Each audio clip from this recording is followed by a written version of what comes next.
জনগণকে স্বস্তি দিতে একাধিক নিত্যপণ্যের দাম কমাচ্ছে সরকার। তালিকায় থাকছে চাল, ডাল সহ একাধিক পণ্য। হার্ট, ক্যান্সার রোগীদের জন্য সুখবর থাকলেও বড় ধরনের দুঃসংবাদ রয়েছে ধূমপায়ী ও অ্যালকোহল সেবীদের জন্য, কারণ দাম বাড়ছে দুটোরই। এছাড়াও দাম বাড়ার তালিকায় থাকছে বিলাসী গাড়ি থেকে শুরু করে কাজু বাদামেও। রাকিব আল জাবেদের রিপোর্ট। সদস্যবৃন্দ, কঠিন অর্থনৈতিক সংকটের সময় জনগণকে খানিকটা স্বস্তি দিতে বহু নিত্যপণ্যের দাম কমানোর ঘোষণা দিয়েছে নতুন সরকার। এ লক্ষ্যে মূল্যস্ফীতি আর অর্থনৈতিক চাপের বোঝার বিষয়টি রাখা হয়েছে মাথায়। সরকার দেশের প্রতিটি ব্যক্তি ও পরিবারের জীবনযাত্রার মান উন্নতির লক্ষ্যে নিত্য প্রয়োজনীয় 7টি পণ্যের উপর উৎসে কর হ্রাসের একটি বড় জনমুখী পদক্ষেপ গ্রহণ করেছে। তাই প্রস্তাবিত বাজেটে চাল, গম, আলু, মশলা সহ 7টি নিত্যপণ্যে থাকা উৎসে কর কমিয়ে 0.5% নির্ধারণ করেছে সরকার। ইলেকট্রিক গাড়ি রেজিস্ট্রেশনে আগাম আয়কর 2 লাখ টাকা থেকে কমিয়ে সর্বোচ্চ 1 লাখ টাকা নির্ধারণ করা হয়েছে। এছাড়াও কর রেয়াত সুবিধা পাচ্ছে স্থানীয়ভাবে ইলেকট্রিক গাড়ি ও ই-বাইক উৎপাদন শিল্প। এছাড়া computer, printer, portable automatic data processing machine, flash memory ও কম্পিউটার মনিটর আমদানিতে বিদ্যমান 5% অগ্রিম কর কমিয়ে 2% নামিয়ে আনছে সরকার। পাশাপাশি কমে আসবে নিত্য ব্যবহার্য ফ্রিজ ও এসির দরও। বিকাশকে ত্বরান্বিত করার লক্ষ্যে কম্পিউটারের যন্ত্রাংশ, অন্যান্য ডিজিটাল ডিভাইস উৎপাদনের জন্য উপকরণ আমদানিতে বিদ্যমান শুল্ক ও কর অব্যাহতি সুবিধা আগামী 30 জুন 2030 পর্যন্ত বর্ধিত করার প্রস্তাব করছি। সরকার যখন কফি, মশলা, খেজুর ও স্বর্ণের দাম কমানোর চিন্তা করছে, তখন পিছিয়ে নেই বাদ্যযন্ত্র। আমদানিতে থাকা 5% শুল্ক প্রত্যাহার করা হচ্ছে বিশেষ বিবেচনায়। তবে সবচেয়ে বড় স্বস্তি মিলবে হার্ট, ক্যান্সার ও চোখের রোগীদের, কারণ প্রত্যাহার করা হবে এসব খাতের উপর থাকা 10% ভ্যাট। যেগুলো আমাদের নিম্ন শ্রেণীর, মধ্যম শ্রেণীর জন্য দৈনন্দিন জীবনে তাদের জীবনযাত্রার মানের উপর চাপ সৃষ্টি করে, এইগুলো সবগুলো কমিয়ে দেওয়া হয়েছে। বিরাট রাজস্ব লক্ষ্য আদায়ে কেবল ছাড় নয়, বেশ কিছু পণ্যে দাম বাড়ানোর সিদ্ধান্ত নিতে হয়েছে বিএনপি সরকারকে। এ যেমন সিগারেটের ফিল্টার তৈরির কাঁচামালে 300 ও নিকোটিনে 350% সম্পূরক শুল্ক আরোপ করা হচ্ছে নতুন করে। এছাড়াও দেশি মদের উপর লিটার প্রতি গুনতে হবে অতিরিক্ত 500 টাকা বেশি, যার পুরোটাই কেটে নিবে ভ্যাট হিসাবে। বিলাসবহুল গাড়ি নিবন্ধন ও নবায়নে 1.5 লাখ টাকা বাড়ছে অগ্রিম আয়কর। কাজু বাদাম আমদানিতে থাকা 5% শুল্ক বেড়ে হচ্ছে সর্বোচ্চ 25%। এছাড়া হিমায়িত আমদানিকৃত মাছের উপর 15% মূসক আরোপ করছে নতুন সরকার। এদিকে রড ও নির্মাণ সামগ্রী, মাইল্ড স্টিল, এমএস রড সহ সংশ্লিষ্ট পণ্যের উৎপাদন পর্যায়ে কর ও ভ্যাট প্রায় 10% বাড়ানোর সিদ্ধান্ত নেওয়া হয়েছে। রাজস্ব জিডিপি অনুপাত নিম্ন পর্যায়ে রয়ে গেছে। এবারের বাজেটে 150 সিসির উপরে থাকা মোটরসাইকেলের জন্য বাধ্যতামূলক করা হচ্ছে টিআইএনও। রাকিব আল জাবেদ, 71, ঢাকা। আগামী অর্থ বছরের বাজেটের 42%ই যাচ্ছে তিনটি অনুৎপাদিতশীল খাতে। এর মধ্যে সবচেয়ে বেশি বরাদ্দ রাখা হয়েছে সরকারি কর্মচারীদের বেতন ভাতা এবং পেনশনে, প্রায় 19%। তবে কিছুটা হলেও বরাদ্দ বেড়েছে শিক্ষা ও স্বাস্থ্যে। চড়া মূল্যস্ফীতি বিবেচনায় দরিদ্র মানুষের জন্য সামাজিক নিরাপত্তাতেও বেড়েছে বরাদ্দ। অর্থমন্ত্রী আমির খসরু মাহমুদ চৌধুরীর খরচের হিসাব তুলে ধরছেন রুহুল আমিন। অর্থমন্ত্রী যে আকারের বাজেট দিলেন সেটা গুনতে বা বুঝতে অনেকেই ভুল করবেন, কারণ এই জটিল অঙ্ক সাধারণ মানুষের প্রাত্যহিক জীবনের অংশ নয়। অন্যভাবে বললে এই অর্থ দিয়ে কি হয়, কিভাবে দেয়া হয় এবং কি ধরনের কল্যাণ হয় সেটাই বোঝেন না দেশের অনেকেই। তার মানে কি এই বাজেট সবার জন্য না, অথবা সবাই কি বোঝার মতো বিষয় না? অবশ্যই সবাই বুঝবেন যদি আমরা প্রেক্ষাপটটাকে এভাবে দেখি। বাজেটের আকার 9,38,000 কোটি টাকা। এই অঙ্কটা আমরা পুরোপুরিভাবে বাইরে রেখে ধরে নেই বাজেটের আকার 100 টাকা, অর্থাৎ আসছে অর্থ বছরের জন্য সরকার তার জনগণের কল্যাণে মোট 100 টাকা ব্যয় করবেন। এবার দেখা যাক এই 100 টাকা থেকে কাকে, কিভাবে, কত টাকা দিবেন অর্থমন্ত্রী, আর তাতে কে বেশি লাভবান হবেন। 100 টাকার বাজেট যখন আমরা ভাগ করি তখন দেখা যাচ্ছে সবচেয়ে বেশি 18.9 টাকা নিয়ে যাচ্ছেন সরকারি চাকরিজীবীরা ও যারা অবসরে গেছেন, যার সংখ্যা মাত্র 20 থেকে 25 লাখ, যা দেশের মোট জনগোষ্ঠীর তুলনায় অতি নগণ্য। অর্থাৎ সামান্য এই জনগোষ্ঠীর পেছনেই সরকারের ব্যয়ের বড় একটি অংশ চলে যাচ্ছে। অর্থাৎ এই বাজেট আর যাই হোক সুষম বন্টনের বাজেট হতে পারে না। সরকারি কর্মকর্তা কর্মচারীদের পর দ্বিতীয় সর্বোচ্চ 13.6 টাকা ব্যয় করা হবে আরেক অনুৎপাদনশীল খাত ঋণের দায় শোধে। অর্থাৎ সরকারের আয় কম থাকায় তাকে প্রতি বছর দেশ এবং বিদেশ থেকে নানা রকম ঋণ করতে হয়। এই ঋণের কিস্তি এবং সুদ পরিশোধে চলে যাবে 100 টাকার 13.6 টাকা, যা বছরের ব্যবধানে খানিকটা বেড়েছে। অর্থাৎ আমরা দেখছি সরকারের শুধু বেতন ভাতা এবং সুদ পরিশোধের পেছনেই 32.5% অর্থ চলে যাচ্ছে। অর্থ বরাদ্দের বিচারে অর্থমন্ত্রী 3 নম্বরে রেখেছেন শিক্ষা ও প্রযুক্তি খাতকে, যেখানে তিনি ব্যয় করতে চান 13.1 টাকা। বিভিন্ন মহলের দাবির প্রেক্ষিতে শিক্ষার গুণগত মান উন্নয়নে বরাদ্দ বাড়িয়েছেন অর্থমন্ত্রী। তবে বরাদ্দ কতটা ব্যয় হবে সেই সংশয় থেকেই যাচ্ছে। এই 3 খাতে কিন্তু অর্থমন্ত্রীর অর্ধেক বাজেট শেষ হয়ে যাচ্ছে, অর্থাৎ প্রায় 45.6 টাকা এই 3 খাতেই ব্যয় হয়ে যাচ্ছে। দেখা যাক বাকি প্রায় 54 টাকা অর্থমন্ত্রী কিভাবে কোথায় ব্যয় করবেন। অর্থমন্ত্রী টাকা দেওয়ার ক্ষেত্রে 4 নম্বরে রেখেছেন ভর্তুকি ও প্রণোদনা খাতকে, সেখানে 100 টাকার মধ্যে ব্যয় করতে চান 9.5 টাকা। তবে এর থেকেও খানিকটা দূরে রেখেছেন স্বাস্থ্যের মতো গুরুত্বপূর্ণ জায়গা, যেখানে এবার স্বাস্থ্য ব্যবস্থার এই দুর্দিনে তিনি বরাদ্দ রেখেছেন মাত্র 6.7 টাকা। অর্থমন্ত্রীর হাতে অবশিষ্ট 38.2 টাকা। সেখান থেকে তিনি 6.6 টাকা দেবেন যোগাযোগ ও পরিবহন খাতে। গরিবদের জন্য সামাজিক নিরাপত্তা খাতে দেবেন 5.8 টাকা। অর্থাৎ 4 বছর ধরে চলা চড়া মূল্যস্ফীতি আর আয় কমার এই সময়ে সাধারণ মানুষের জন্য তিনি কিছুটা হলেও বরাদ্দ বাড়িয়েছেন, যদিও সেটা প্রয়োজনের তুলনায় অপর্যাপ্ত। প্রায় 75 টাকা শেষ। অর্থমন্ত্রীর হাতে অবশিষ্ট মাত্র 25 টাকা, কিন্তু চাহিদার অভাব নেই। তাই শেষ দিকে এসে সবাইকে কোনো মতে খুশি করে 100 টাকা বন্টন করেছেন অর্থমন্ত্রী।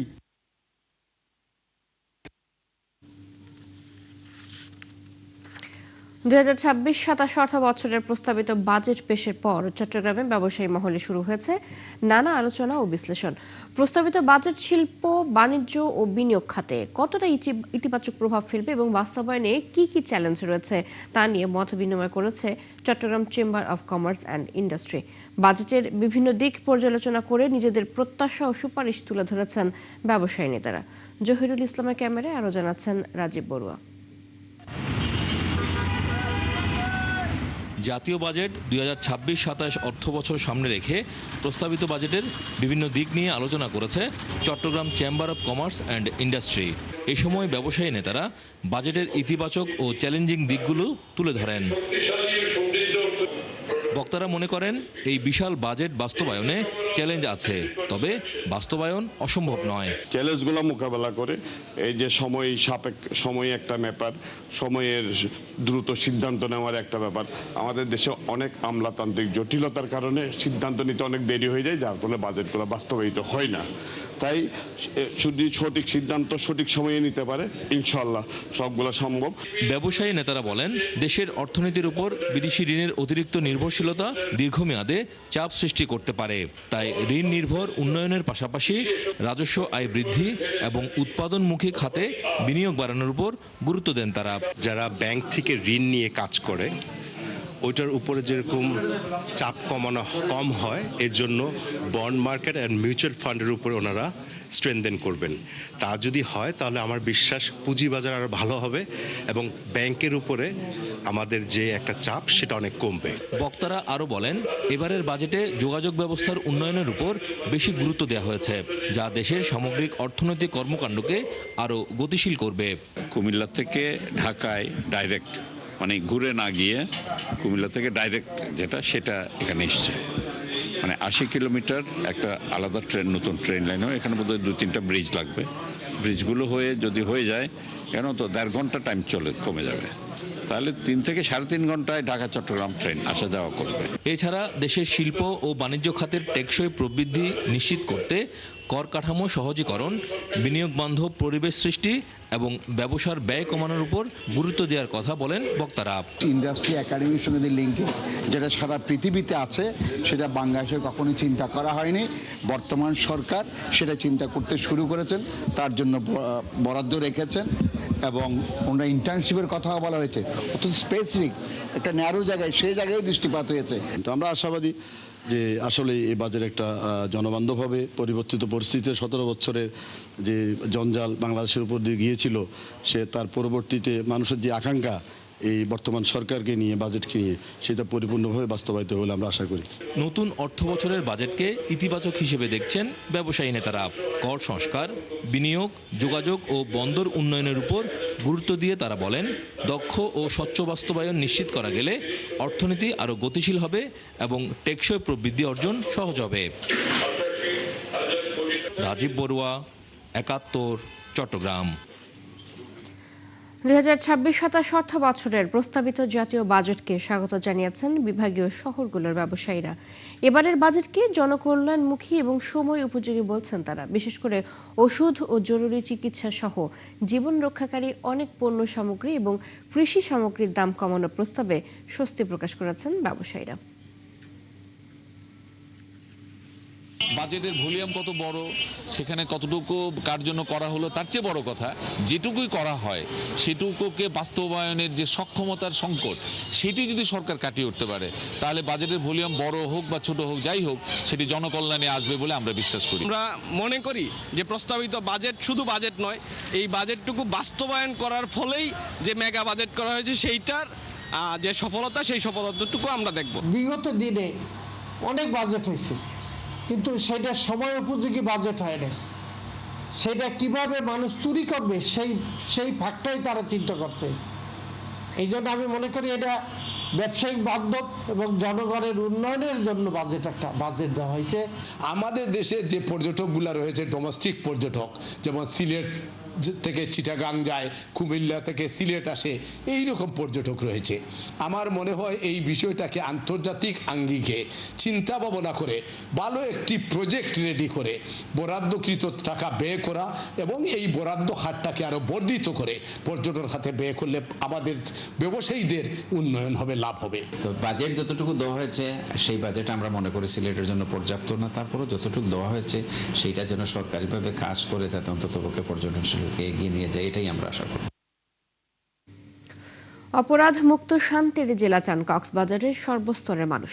প্রধানমন্ত্রীর আগামী 13 জুনের সফর ঘিরে সাধারণ মানুষের এই দাবির সাথে একাত্ম হয়েছেন বিএনপি নেতারাও। তারা বলছেন, জেলার সার্বিক আইন শৃঙ্খলা পরিস্থিতি এমন যে প্রধানমন্ত্রী ও স্বরাষ্ট্রমন্ত্রীর বিশেষ উদ্যোগ ছাড়া অপরাধ চক্রের হাত থেকে তাদের মুক্তি নেই। কামরুল ইসলাম মিন্টুর প্রতিবেদনে বিস্তারিত। কক্সবাজারে এই অবিচ্ছিন্ন সমুদ্র সৈকত বিশ্বজুড়ে নন্দিত। এখানে সমুদ্রের উর্মিমালা, প্রকৃতির স্নিগ্ধ পরিবেশ, মন ভোলানো, প্রাণ জোড়ানো। কিন্তু এই নান্দনিকতার ভেতর থেকে কখনো কখনো উকি দিচ্ছে অসভ্যতা, অপরাধ এবং মানুষের রক্তের গন্ধ। কক্সবাজারের বিলে ছিলে ঝোপঝাড়ে প্রায় প্রতিদিনই পাওয়া যাচ্ছে মরদেহ। কদিন আগেই খুরুশকুলের পাহাড়ের মধ্যেও এক সন্ন্যাসীর ঝুলন্ত মরদেহ পাওয়া যায়। এই খুরুশকুলেই শিশু উর্মিকে ধর্ষণের পর হাত পা কেটে 9 দিন জঙ্গলে ফেলে রাখে দুর্বৃত্তরা। সম্প্রতি চকরিয়ায় 4 স্কুল ছাত্রকে অপহরণের পর মুক্তিপণ আদায়ের ঘটনা ঘটে। গত মঙ্গলবার 3 নারী ঘরে ঢুকে হত্যা করে সানজিতা নামের এক গৃহবধূকে। এই সপ্তাহের সোমবার চকরিয়ার মাতামুহুরীতে ডাকাতির পর মা ও তার কন্যা সন্তানকে দলবদ্ধ ধর্ষণের ঘটনা ঘটে। জেলেদের ধরে নিয়ে যাচ্ছে মিয়ানমারের বিদ্রোহী গোষ্ঠী আরাকান আর্মি। মালয়েশিয়ার নামে মানব পাচারকারীরা চালাচ্ছে মুক্তিপণ বাণিজ্য। উখিয়া ও টেকনাফে দিন দুপুরে অস্ত্রের মুখে এক পক্ষের মাদক অন্য পক্ষ ছিনিয়ে নিচ্ছে। কোন জায়গা থেকে কোন অপহরণকারীর এখানে এসে আশ্রয় নিচ্ছে, কিভাবে আশ্রয় নিচ্ছে, আমাদের কোনো ডাটাবেস নেই। রোহিঙ্গারা কোথায় বের হয়ে যাচ্ছে কোনো ডাটা জ্ঞান, এন্ট্রি আউটগোয়িং ইনকামিং কোনো বক্তব্য নেই। কাটাতার কতগুলো একদিন লাগাইছিল সেগুলো সব আলগা, কোনায় কোনায় সব অরক্ষিত। সন্ধ্যা হলে একটা অরাজক পরিস্থিতি তৈরি হয়। জেলার সর্বস্তরের মানুষের সঙ্গে কণ্ঠ মিলিয়ে বিএনপির বিভিন্ন অঙ্গ সংগঠনের নেতারা জানান, রোহিঙ্গা ক্যাম্পের অস্থিরতা দূর করে কক্সবাজারকে একটি নিরাপদ ও পর্যটক বান্ধব জেলা হিসেবে গড়ে তোলার স্বপ্ন তাদেরও। দেশের লবণ চাষিরা ন্যায্য মূল্য থেকে বঞ্চিত হচ্ছে, সেই লবণ যাতে ন্যায্য মূল্য নিশ্চিত হয় এই ব্যাপারেও মাননীয় প্রধানমন্ত্রী যে কার্যকর পদক্ষেপ গ্রহণ করবেন।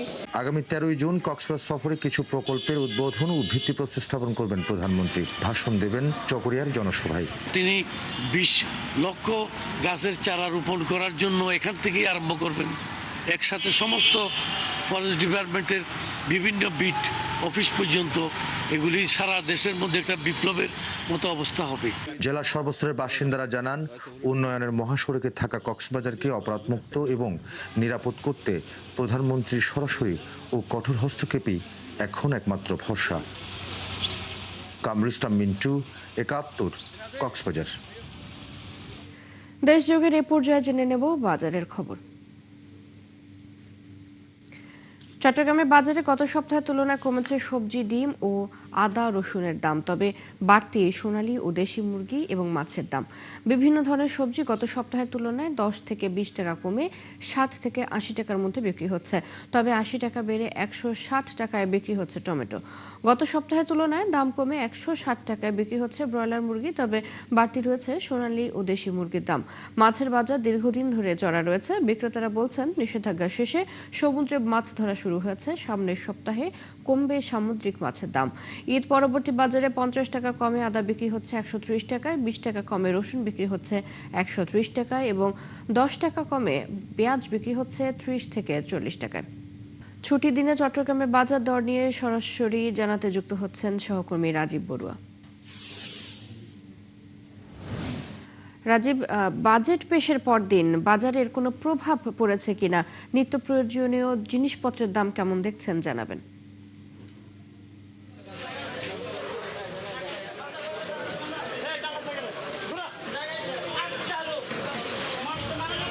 চৈতি, শুভ সকাল।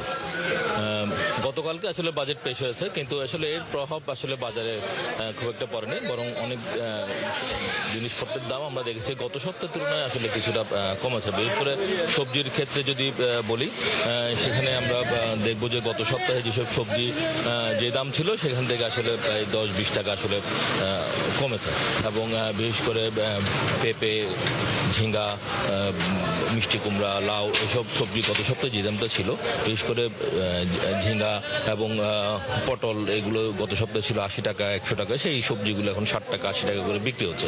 তবে পাইকারির সাথে কিন্তু তাদের আসলে বেশ ডিফারেন্স। যেমন পাইকারি বাজারে যে সবজিটা হচ্ছে 30 টাকা করে, সেটা আসলে খুচরা বাজারে গিয়ে আসলে 60 টাকা হয়ে যাচ্ছে। তারপরও খুচরা বাজারে কিন্তু গত সপ্তাহে কিন্তু দাম যে পরিমাণ ছিল সেখান থেকে আসলে কিছুটা কমেছে। এবং এর বাইরে আমরা দেখেছি ডিমের দামটা আসলে কমেছে। যে ডিম ছিল 125-30 টাকা, সেটা 120 টাকা বিক্রি হচ্ছে প্রতি ডজন। মুরগির দাম, সোনালী মুরগির দামটা বেড়েছে, তবে ব্রয়লার মুরগির দামটা আসলে কমেছে। যেটা 180 টাকা ছিল সেটি বিক্রি হচ্ছে 160 টাকা, এবং ব্রয়লার সোনালী মুরগি সেইটি ছিল 360 টাকা, সেটি আজকে বিক্রি হচ্ছে 380 টাকা দরে। এবং গরুর মাংস আপনি জানেন যে চট্টগ্রামের বাজারে সবসময় একটু বাড়তি, আর 850 থেকে 1000 টাকায় বিক্রি হচ্ছে গরুর মাংস। আর এর বাইরে মাছের দামটা আমরা দেখছি যে চট্টগ্রামের বাজারে বেশ কিছুদিন ধরে আসলে বাড়তি। এর মধ্যে বেশ কিছুদিন সমুদ্রে মাছ ধরা বন্ধ ছিল, এই কারণে সরবরাহটা কম থাকার কারণে দামটা আমরা দেখেছি যে বেশ চড়া। তবে গতকাল থেকে আসলে সমুদ্রে মাছ ধরতে যাওয়া শুরু হয়েছে, ফলে ট্রলারগুলো আসলে আজকে যাচ্ছে।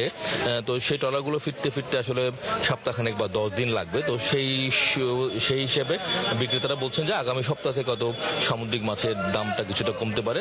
এবং আমরা দেখছি মিঠা পানির দাম, মাছের দাম কিন্তু বেশ কিছুদিন ধরে চড়াই দেখছি। যেমন রুই মাছ সেটি মাঝারি আকার যেটি 400 থেকে 450, যেটি একটু বড় সেটি 500-550 টাকা কেজি দরে বিক্রি হচ্ছে।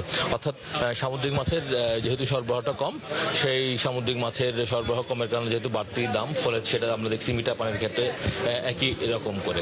এবং এর বাইরে যদি আদা রসুনের কথা যদি বলি, আদা রসুন ঈদের পরপরই যে আসলে যেরকম দাম ছিল, বিশেষ করে আদা 180 টাকা, সেই আদা 50 টাকা কমে এখন বিক্রি হচ্ছে 130 টাকা করে।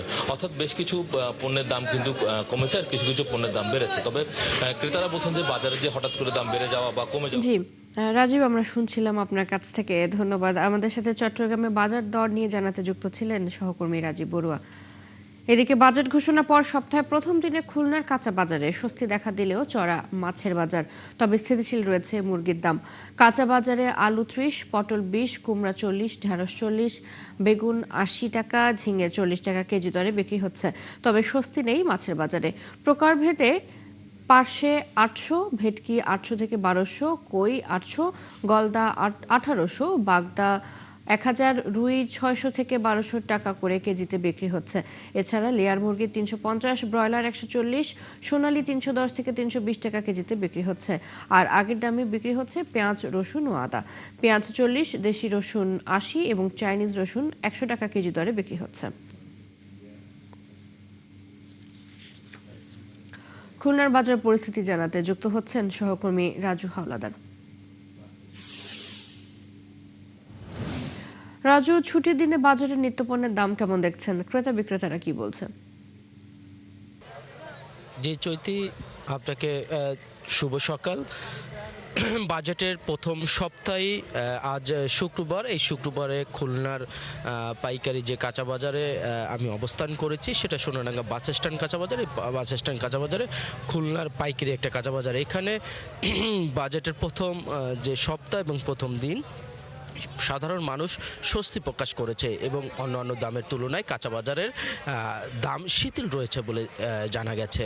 এবং আমার সাথে আমি একটু যুক্ত করব এই কাঁচা বাজারের একজন আড়তদার, তিনি আমাদেরকে জানাবেন যে এই কাঁচা বাজারের যে আলু, পেঁয়াজ, রসুন এগুলো কেমন দাম, এবং আমি তার কাছে একটু শুনতে চাচ্ছি। আমি প্রথমে ধন্যবাদ জানাতে চাই বাংলাদেশ সরকারের মাননীয় প্রধানমন্ত্রী জননেতা তারেক রহমানকে, যে গতকালকে এই বাংলাদেশের এই নতুন সরকারের প্রথম বাজেট, যে বাজেটের যে ইতিহাস এই স্বাধীনের পরে আমরা মনে হয় দেখতে পাইনি, যে বাজেটে কোনো মানুষের কোনো নাই, মানে স্বস্তি, যে এত সুন্দর একটা বাজেট এই সরকার দিয়েছেন। তাই আজকে অনুভব হয় যে আমাদের বাজারে কোনো ধরনেরই প্রভাব পড়েনি, এবং আমাদের এই কাঁচা বাজারে তরি তরকারি থেকে শুরু করে আলু, পেঁয়াজ, রসুন, যাবতীয় যে আমাদের যে পণ্য সব কিছুই হাতের নাগালে এবং আপনার সব কিছু সহনশীল। কোনটা কত দাম? আমাদের পাইকারি কাঁচা বাজারে পেঁয়াজের বাজার আছে আজকে 25 থেকে 27 টাকা এরকম পাইকারি, এবং রসুনের বাজার আছে 40 থেকে 70 টাকা রসুনের বাজার, আলু 20 থেকে 22 টাকা এরকম। এরপর তরি তরকারি আপনার একেবারেই হাতের নাগালেই আছে। এটা তো আপনাকে ধন্যবাদ, আপনাকে ধন্যবাদ বলার জন্য। তা আমি যেটুকু জানাতে চেয়েছিলাম যে খুলনার বাজারের পাইকারি যে কাঁচা বাজার আছে, এই কাঁচা বাজারে সব কিছু স্বস্তি প্রকাশ করেছে খুলনার মানুষ, এবং প্রথম যে সরকারি বাজেট, এই বাজেট নিয়ে মানুষ স্বস্তি প্রকাশ করেছে। আমি আপনাকে জানাতে চাই যে খুলনার যে বাজারগুলি রয়েছে স্বস্তি প্রকাশ করেছে। তবে একটা বিষয় আপনাকে একটু জানাতে চাই যে খুলনা কাঁচা বাজারে স্বস্তি প্রকাশ করলেও মাছের বাজার কিন্তু একটু চড়াও রয়েছে। যেমন গলদা চিংড়ি আপনি কিনতে যান 800 থেকে 1200 টাকা, 2000 টাকা পর্যন্ত, রুই মাছ 800 টাকা কেজি, এভাবেই চলছে। এবং মুরগির বাজার আপনি দেখেন, মুরগির বাজার কিন্তু স্বস্তিতে নেই। মুরগির বাজার সেই 165 টাকা কেজি, লেয়ার মুরগি 350 টাকা কেজি, এবং আপনার সোনালী মুরগি 300 থেকে 400 টাকা কেজি। তো চৈতি, আপনাকে অসংখ্য ধন্যবাদ, এবং এই ছিল আমার কাছে খুলনার কাঁচা বাজারের সর্বশেষ সংবাদ। রাজু, ধন্যবাদ আপনাকে। আমাদের সাথে খুলনার বাজার পরিস্থিতি জানাতে যুক্ত ছিলেন সহকর্মী রাজু হাওলাদার।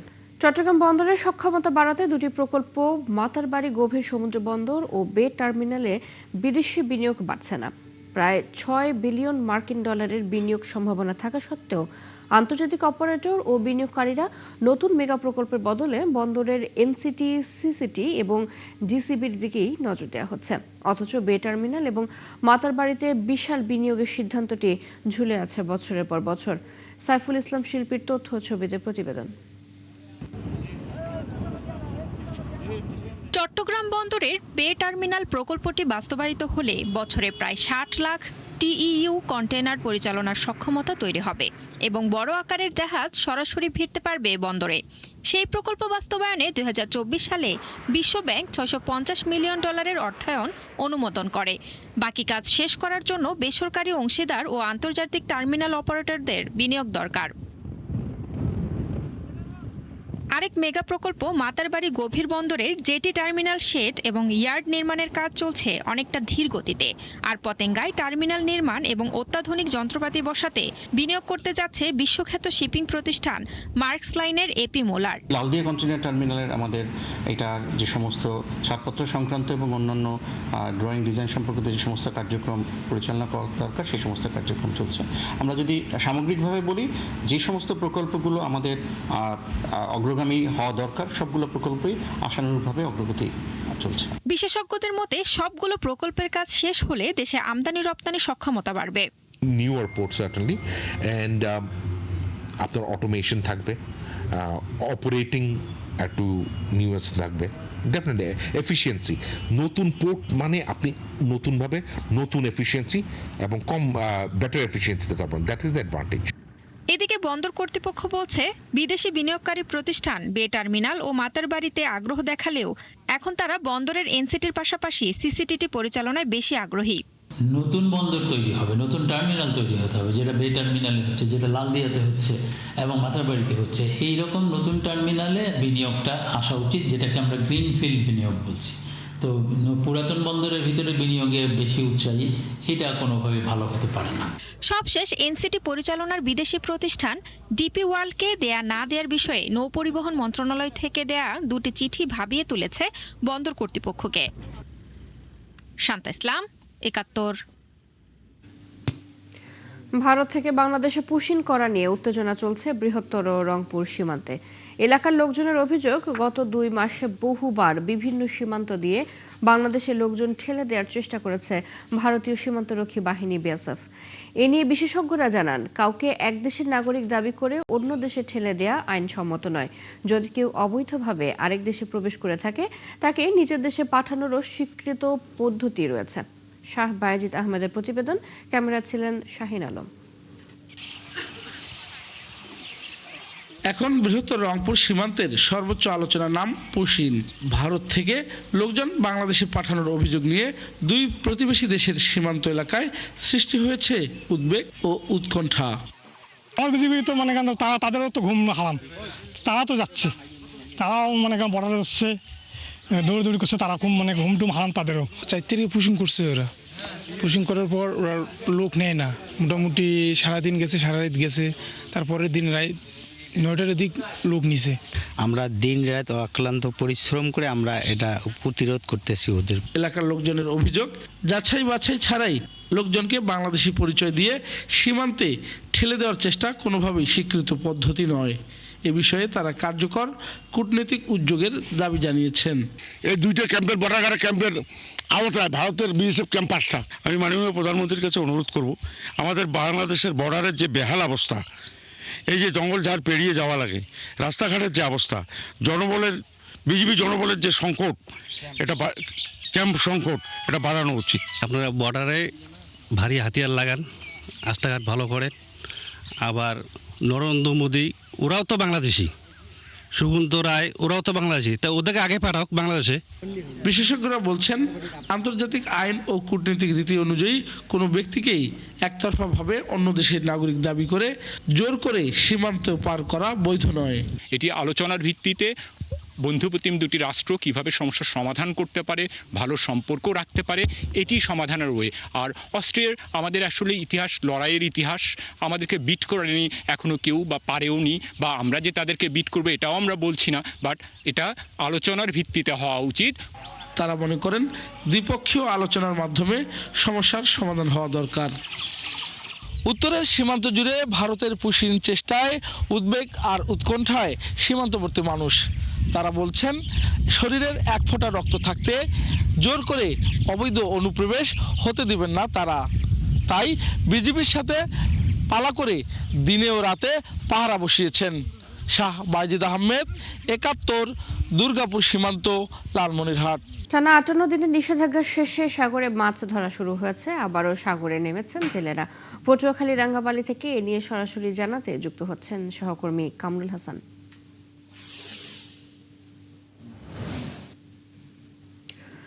কামরুল, সাগরে মাছ ধরতে জেলেদের প্রস্তুতি কেমন দেখছেন, কি বলছেন তারা, আশানুরূপ মাছ তারা পাচ্ছেন কিনা জানাবেন বিস্তারিত।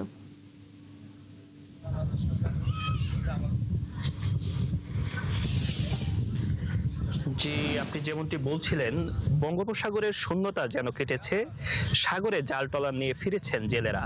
টানা প্রায় 2 মাস কর্মহীন সময় পার করার পর জেলেরা সমুদ্রের উদ্দেশ্যে গত মধ্যরাতে রওনা হয়েছেন এবং তারা বলছেন যে কেউ 2 দিন, কেউ 3 দিন, কেউ 1 সপ্তাহের জন্য সমুদ্র যাত্রায় নেমেছেন। তবে সাগর মোহনায় কোনো ট্রলার ইতিমধ্যে জাল ফেলেছেন। তারা বলছেন যে আসলে মাঝারি আকারের ইলিশ এবং অন্যান্য প্রজাতির মাছ সবচেয়ে বেশি ধরা পড়ছে, এমনটি তারা বলছেন। কিন্তু ইলিশ, বড় আকারের ইলিশগুলো পাওয়া যাচ্ছে না, এমনটি তারা বলছেন। আর অন্যান্য প্রজাতির মাছগুলো ধরা পড়ছে। জেলেরা আশা করছেন এই যে কর্মহীন সময়গুলো তাদের কেটেছে, সেই সময়ে তারা কিন্তু ধার দেনায় জড়িয়ে পড়েছিলেন, যার কারণে মাছ ধরে তাদের জীবিকা নির্বাহ হবে এবং দেনা পরিশোধ হবে, এমনটি কিন্তু আশা করছেন জেলেরা। আমরা একজন জেলের সঙ্গে কথা বলবো। আসলে ইতিমধ্যেই তো মাছ ধরা শুরু হয়ে গেছে, কি পরিমাণ সমুদ্র মোহনায় এবং সাগরে মাছ ধরা পড়ছে, কি জানতে পারলেন?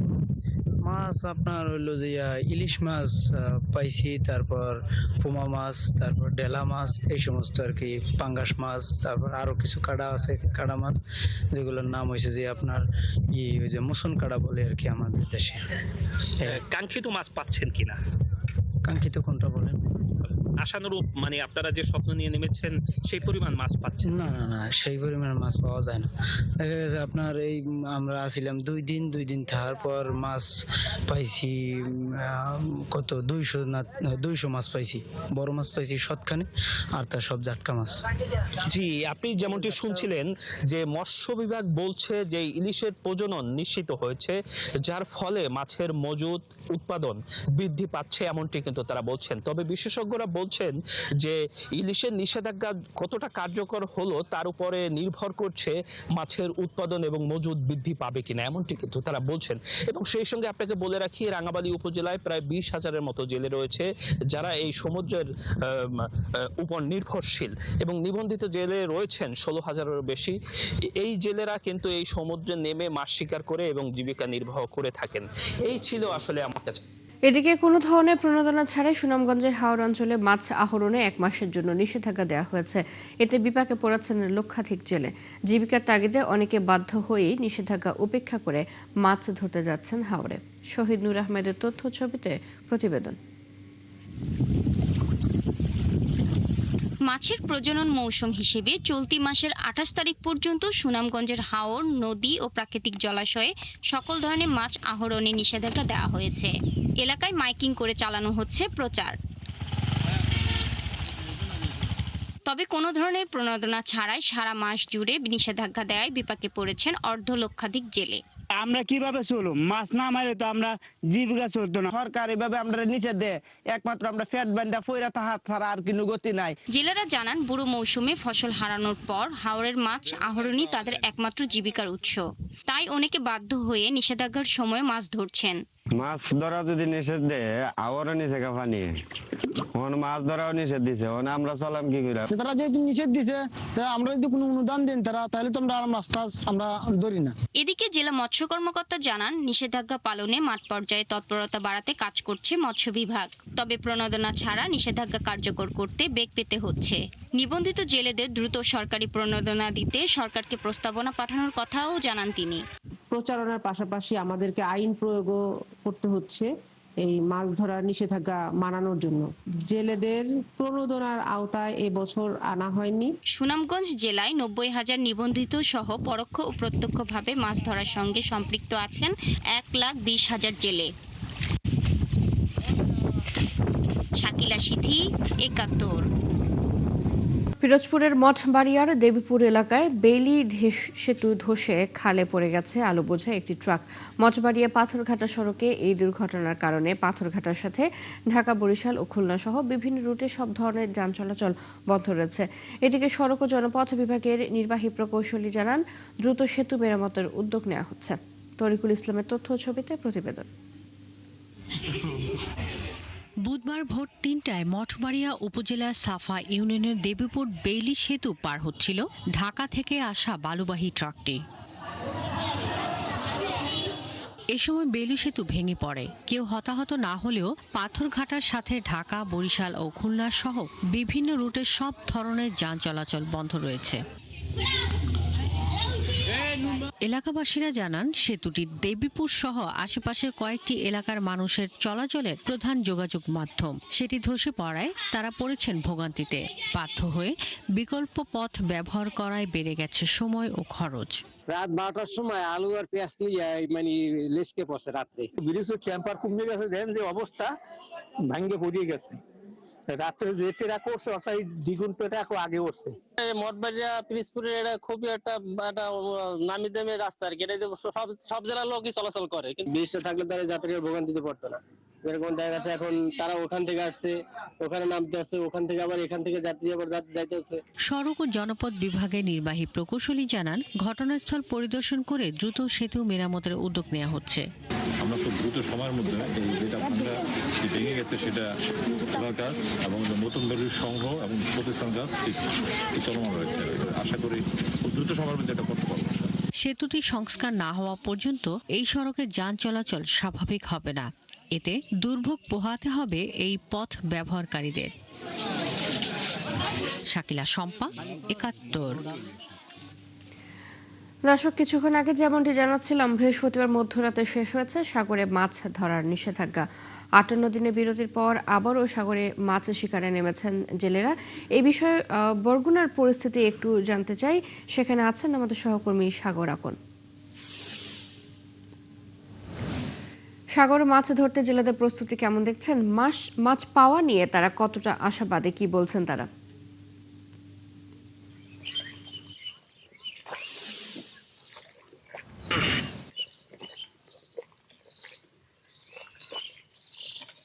চৈতি, আপনি যেমনটি বলছিলেন যে আসলে যে ৫৮ দিনের যে নিষেধাজ্ঞা, সেই নিষেধাজ্ঞা কিন্তু গতকাল মধ্যরাত থেকে কিন্তু শেষ হয়েছে। ইতিমধ্যে কিন্তু জেলেরা যে সাগরে রওনা দিয়েছে এবং তাদের রসদ নিয়ে তারা কিন্তু রওনা করেছে যারা গভীর সমুদ্রে মাছ শিকারে যাবে। তারা যেটি বলছে যে দীর্ঘদিনে যে ঋণে জর্জরিতর পরে যে তাদের যে ধার দেনা, সেই ধার দেনা থেকে কিন্তু কিছুটা হলেও মুক্তি পাবে বলে তারা আশা করছেন। এবং তারা যেটি জানিয়েছেন যে আসলে সমুদ্রে মাছ শিকারের জন্য, সমুদ্রে মাছ শিকারের জন্য তারা নেমেছে এবং সমুদ্রে তারা মাছ পাবেন বলে তারা আশাবাদী। এবং তারা বলছেন যে আসলে দীর্ঘদিন তারা এই বসে থাকার পরে তারা সমুদ্রে মাছ শিকারে যাচ্ছেন এবং তারা আশা করছেন যে আসলে পর্যাপ্ত পরিমাণ ইলিশ পাবেন। এবং মৎস্য বিভাগও বলছে যে আসলে সাগরে প্রচুর পরিমাণ ইলিশের বৃদ্ধি পেয়েছে, তারা প্রচুর পরিমাণ মাছ শিকার করতে পারবে বলে জানিয়েছেন। চৈতি, এই ছিল আমার কাছে সবশেষ বরগুনা থেকে। সাগর, ধন্যবাদ আপনাকে। আমাদের সাথে বরগুনা থেকে যুক্ত ছিলেন সহকর্মী সাগর আকন। নারায়ণগঞ্জ সদর উপজেলায় ১৫ জুন থেকে শুরু হচ্ছে ৮ দিনের বিতর্ক উৎসব। বৃহস্পতিবার উপজেলা পরিষদ মিলনায়তনে আয়োজিত প্রেস কনফারেন্সে বিষয়টি জানানো হয়। যুক্তির সমীকরণে প্রাচ্যের ডান্ডি প্রতিপাদ্যকে সামনে রেখে এই বিতর্ক উৎসবে অংশ নিচ্ছে উপজেলার ৬৪টি শিক্ষা প্রতিষ্ঠান। প্রায় ৬০০ জন শিক্ষার্থী এবং ৬০ জন শিক্ষকের সমন্বয়ে আয়োজিত এই উৎসবের মূল লক্ষ্য শিক্ষার্থীদের মধ্যে জলবায়ু সচেতনতা বৃদ্ধি করা। এই উদ্যোগে মিডিয়া পার্টনার হিসেবে যুক্ত হয়েছে ৭১ television, Bangla vision, the daily star আর RTV।